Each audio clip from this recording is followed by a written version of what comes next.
So, with episode 6 of the Apple TV Plus original Shining Girls, we got some good information and answers. But now we've arrived at episode 7, and I think my brain has fallen out of my head once again.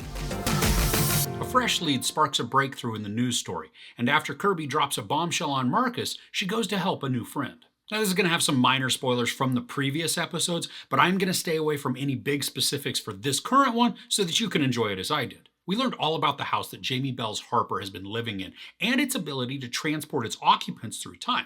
Now, apparently, all one has to do is think of a date, and when they exit the house, that's where they are. This is freaky and cool, but it also explains how Harper has been able to revisit the same day over and over again, so he knows exactly what will happen to someone. And it also allows him to choose the opportune time to carry out his crimes. Harper is most certainly damaged, but from what we learned in the last episode, it seems he's pretty much always been this way. I mean, he struggles with obsession, which then turns to rage, and he is very controlling. And when things don't go his way, as we've seen, bad things can happen. Now, episode 7 is directed by Elisabeth Moss, and the other episode that she directed had my mind melting, so it's very fitting that this one also had my brain just start to boil with confusion. And that's not a knock on her directing. I mean, she crafts a very compelling and intriguing visual tale. It's just the content that's making my head implode. This was a tough episode to watch because our characters confront issues that have some weighty ramifications. And the tension is intense in moments with some very impactful conversations that are going on.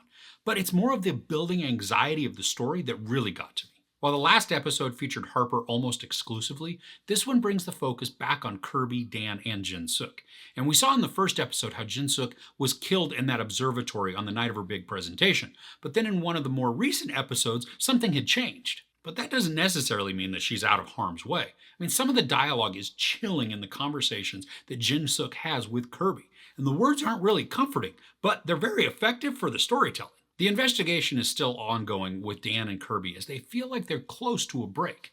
And the visuals in this episode, they continue to work to keep the story fresh, but also confusing. I'm now used to reality shifting for Kirby, but it doesn't mean there are always answers that are present in these moments. The transitions are seamless, as we'll see just this environment in one state, and then as the angle changes, the environment is totally different. And we've seen this play out multiple times, and it's been stated how both Kirby and Harper can feel it when something changes, even if they're not together. What I'm still curious about is what that actually means. I'd like to think that it may play a part in tracking down Harper, but I don't know how that'd be accomplished. I love the buddy cop angle between Kirby and Dan as they work the investigation.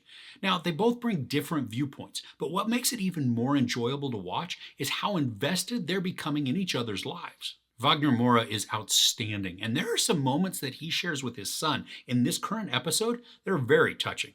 And we can see how there's been some damage to the relationship in the past, but Dan is working to make amends and correct his old ways. I love how that parallel plays out through a lot of this story, even if the correcting takes on a devious connotation with Harper and his pursuits. The desire to fix what was seen as mistakes flows throughout, but if we work to correct the future by admitting the past, then growth can be attained. But as it seems in Harper's case, he only wants to correct the past in the past and therefore give us a new future. That's not growth. I mean, that's just a mulligan.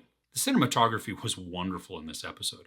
There are some sequences of Kirby walking through a subway terminal or even coming up a ramp, and the way that the camera captures these character movements, I mean, it really helps to establish a feeling of confidence within that character or even to amp up the intrigue and the thrills. And when the camera needs to get up close and intimate, it feels like we're invading personal space, to be right there with the character in their environment.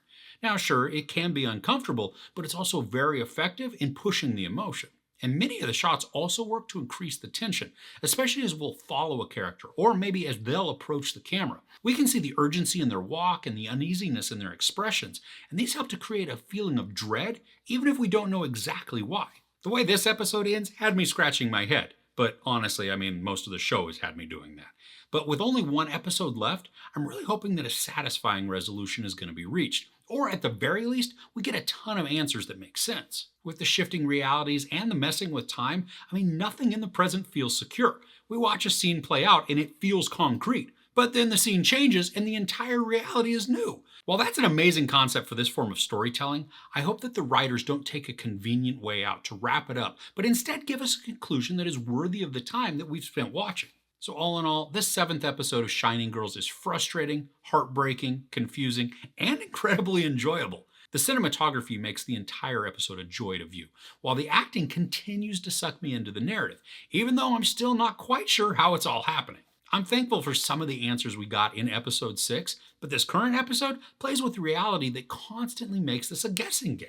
The pace is wonderful, creating a sense of growing dread and unease while still maintaining an urgency like time is running out. My biggest fear for this show, and it's one that has permeated much of the series, is that I hope we get a resolution to this story rather than just a huge convenience thanks to the ability to be able to shift time and reality. Elisabeth Moss, Wagner Moura, and Jamie Bell continue to draw me in with their very damaged personas of their characters.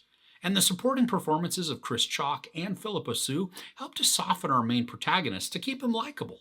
There's no sex or nudity, but there is a bunch of profanity, and there are a couple of scenes of pretty intense violence. Now, just as a reminder, I am not giving the individual episodes a score, but I will be giving one for the entire season once it's complete next week. So, do you have any predictions for how this show is going to wrap up the season?